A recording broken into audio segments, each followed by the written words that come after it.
நண்பர்களுக்கு மீண்டும் வணக்கம். புத்தக கண்காட்சியில் நண்பர் இலக்கிய வாசகர் ஜெயவேல் அவர்கள் வாங்கின நூல்களை தொடர்ந்து பார்த்துக்கிட்டு இருக்கோம். அந்த வரிசையில் இந்த பதிவு தொல்லியல் மற்றும் சூழலியல் சார்ந்த நூல்களை பற்றி பேசலாம் அப்படின்னு சொல்லிட்டு. பொதுவாக எழுத்தாளர்கள் விதவிதமான துறைகளை வாசிக்கிறத பார்த்துருக்கோம். ஒரு இலக்கிய வாசகர் நீங்கள் அடிப்படையில் வாசகர், வெவ்வேறு துறைகளை ஏன் வாசிக்கணும்னு நினைக்கிறீங்க? அதான் நீங்க அரவிந்தா நீயே சொல்லிட்டல, அதாவது வாசகனுக்கு அந்த மாதிரி இது கிடையாது, ஒரு பவுண்டரிஸ் கிடையாது. எழுத்தாளர்கள் கூட அவங்க எழுதுறது சம்பந்தமான விஷயங்கள்ல அவங்க ஒரு டேட்டா இது எடுத்து அந்த மாதிரி இது பண்ணலாம். வாசகனுக்கு அந்த மாதிரியான ஒரு இதே கிடையாது, இல்லை சுதந்திரம் இருக்குல்ல, எல்லாத்தையும் வாசிக்கக்கூடிய சுதந்திரம் இருக்கு. இன்னொரு விஷயம் நான் படிக்க ஆரம்பிக்கக்குள்ள நாவல்கள், சிறுகதைகள் அது மாதிரி தான் நான் படிக்க ஆரம்பிச்சு 15 வருஷத்துக்கு மேல ஆயிடுச்சு.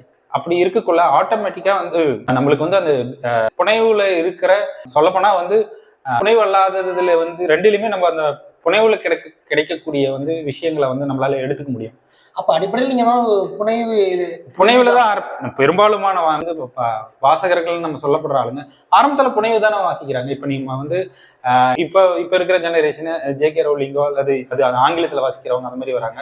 நாம பொன்னியின் செல்வன் அந்த மாதிரி தானே ஒரு வாசிப்போட ஏதோ ஒரு இன்பத்தின் வழியா தானே ஒரு பெரிய அது புரிய தொடக்கம். ஆனா அது மாதிரி தொடர்ந்து வாசிக்கணும், இவ்வளவு வாங்கி வாசிக்கணும். ஏன் குறிப்பா தொல்லியல், ஏன் குறிப்பா சூழலியல் அப்படி கேட்கிறேன்.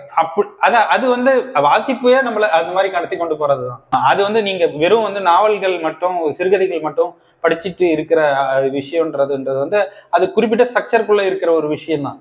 அதை தாண்டியுமே வெவ்வேறு உலகங்கள் இதன் வழியா நம்ம இப்ப உதாரணத்துக்கு ஷவுகத் அப்படின்னு ஒரு வம்சி வெளியிட ஒரு புத்தகம் வந்திருக்கு, இமாலயம்னு ஒரு புத்தகம் வந்திருக்கு. அது நான் படிச்ச மிகச்சிறந்த நாவலுக்கு இணையான ஒரு வாசிப்பு அனுபவத்தை ஒரு புத்தகம். எனக்கு இந்த பயண சம்பந்தமான புத்தகங்கள் தமிழ்ல மௌடேஸ்வரன் எழுதின ஒரு புத்தகம் கலிங்கம் காண்போன்னு இருக்கு. அதுவுமே ரொம்ப முக்கியமான புத்தகமா தான் நினைக்கிறேன். அப்போ எப்படி அவங்க அதுல பார்த்தா எப்படி பார்த்தாலுமே அவங்களோட ஏதோ ஒரு என்ன சொல்றது, ஒரு பெரிய இப்ப அந்த ஷவுகத் எழுதுனா அது ஒரு இமயமலை சார்ந்து அங்க வாழ்றவங்களை சார்ந்து இவரு பயணத்துக்குள்ள போறதில் சார்ந்து ஒரு மிகப்பெரிய ஒரு ஆன்மீக அனுபவம் நம்மளுக்கு அதுல கிடைக்குது, கட்டாயமா கிடைக்குது.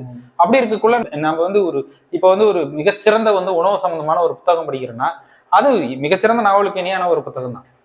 அதுக்கப்புறம் தொடர்ச்சியா நான் பயணங்கள் போறதுனால எனக்கு பயணங்களுக்கு போறப்ப நிறைய இடங்கள் இருக்கிற சிற்பங்கள் அது சார்ந்த தகவல்கள் எனக்கு சுத்தமா தெரியாதனால நிறைய இடத்துல எனக்கு அது எனக்கு இதே ஆகலை, ஓப்பனே ஆகலை. அப்ப நான் கொஞ்சம் அது சம்பந்தமான ஒரு பேசிக் புத்தகம் படிச்சா மட்டும்தான் அதை பார்க்க முடியும் அப்படின்னு நான் தெரிஞ்சுக்கிட்டேன். அதனால அது சம்பந்தமா ஆனா தமிழ்ல புத்தகங்கள்லாம் கொஞ்சம் வாங்க ஒன்று இன்னொன்ற இட்டு நிரப்பு. ஆமா, அது வரலாறு சம்பந்தமான இப்போ ஒரு நல்ல நாவல் எழுதிக்கிட்டா அதுல பல்வேறு விஷயங்கள் தானே இருக்கு.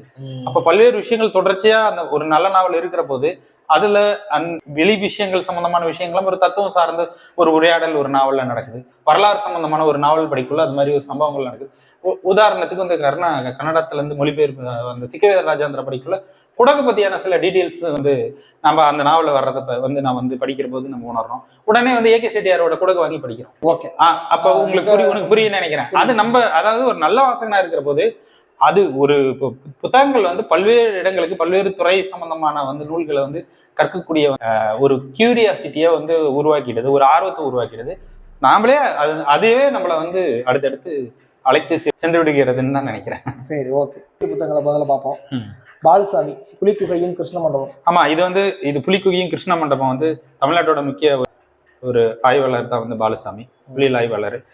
இவரோட இது ஏற்கனவே நான் இது இந்த புத்தகத்தை நான் வாங்கியிருந்தேன். இந்த புத்தகம் ஒரு என்னோட ரேக்ல செல்ல அரிச்சு இது பண்ணாதனால இந்த புத்தகத்தை நான் வாங்கியிருக்கேன். இது ரொம்ப முக்கியமான புத்தகம். இது படிச்சுட்டு ஒரு டைம் நான் அதாவது இந்த புத்தகத்துல வெளிவந்த புத்தகம் கிடையாது இது. இது கிடையாது. இப்ப இந்த சொல்லில் இது எல்லாமே என்கிட்ட இல்ல, அல்லது நான் லைப்ரரியில வாங்கி படிச்சது. அதனால எனக்கு என்னுடைய லைப்ரரியில இருக்கட்டும் அப்படின்னு சொல்லி நான் வாங்கினது. அவருதே தான் அர்ஜுனன் தபஸ் ரொம்ப முக்கியமான புத்தகம். ஏன்னு கேட்டா அந்த அர்ஜுனன் தபஸ்ல இருக்கிற 150க்கு மேற்பட்ட புடைப்பு சிற்பங்கள் இருக்கு. அதை பத்தி மிக விரிவா அந்த புத்தகத்துல அவர் எழுதியிருக்காரு. இந்த புத்தகம் ஒரு புத்தகம் மட்டும் வச்சுக்கிட்டு நம்ம ரொம்ப நேரம் அந்த புத்தகம் அந்த சிற்பங்கள் அர்ஜுனன் தபஸ் மாமல்லபுரத்துல இருக்கிறத நம்ம பார்க்கலாம்.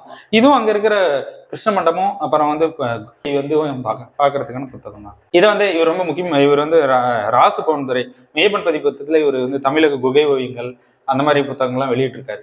இவரது வந்து இந்த புத்தகத்தை வாங்கணும்னு முடிவு பண்ணி வச்சிருந்தேன் நான். இதை பத்தி நம்மளுக்கு தமிழக வந்து ஓவியக்கலை மரபும் பண்பாடும் அப்படின்றத பத்தி நம்மளுக்கு ஒண்ணுமே தெரியாது. அதனால இதை படிப்போம் அப்படின்றதுனால ஏற்கனவே இதை வாங்கணும்னு முடிவு பண்ணி வச்சிருந்தேன். அதுல இந்த புத்தகத்தை வாங்கினேன். பார்த்திபன் இவர் வந்து சோழ நாட்டு நடுகர்கள் பத்தி எழுதின ஒரு புத்தகம் வாங்கியிருக்கேன். இது வந்து தருமபுரி மாவட்டம் அப்படின்றதுனால தருமபுரி, திருவண்ணாமலை மாவட்டம் இங்க எல்லாமே நடுகர்கள் ஜாஸ்தியா இருக்கும். அது வந்து கர்நாடகா மாவட்டம்ல நிறைய நடுகர்கள் உண்டு. இப்போ அந்த பகுதியை கர்நாடகா ஒட்டி தானே கிருஷ்ணகிரி தருமபுரி மாவட்டம்னால அங்கே நடுகர்கள் இருக்கு. அதனால நிறைய வந்து நான் மியூசியத்திலே போய் நடுகர்கள்லாம் பார்த்துருக்கேன். அப்புறம் அது சம்பந்தமான ஒரு ஏதாவது புத்தகம் ஒன்று வாங்கி படிக்கணும் அப்படின்னு ஏற்கனவே நடுகர்கள் பற்றி ஒரு 2-3 புத்தகம் படிச்சிருக்கேன். இந்த புத்தகத்தை அவர் கொஞ்சம் நல்லா இது பண்ணியிருப்பாரு. இதுல பார்த்தோன்னா நடுகர்கள் எங்கெங்க இருக்குன்னு சொல்லிட்டு கூகுள் மேப்லாம் அதில் வந்து அட்டாச் பண்ணியிருக்காரு. அப்போ நம்ம அதை ஸ்கேன் பண்ணி அந்த இடத்துக்கு கூட போய் படிச்சுட்டு போய் பார்க்கலாம். அதுக்காக வாங்கினேன். இது வந்து இது சூழலியல் சார்ந்த வந்து எனக்கு வந்து ஒரு அறிமுகத்தை வந்து தங்கமணி 2010 வாக்கில் எனக்கு வந்து இது பண்ணிட்டாரு. அப்போவே தியோடர் பாஸ்கரன், அப்புறம் தமிழ்நாட்டோட முகமது அலி அப்படின்னு ஒரு சூழலியல் ஆய்வாளர் இருக்காரு அவரு.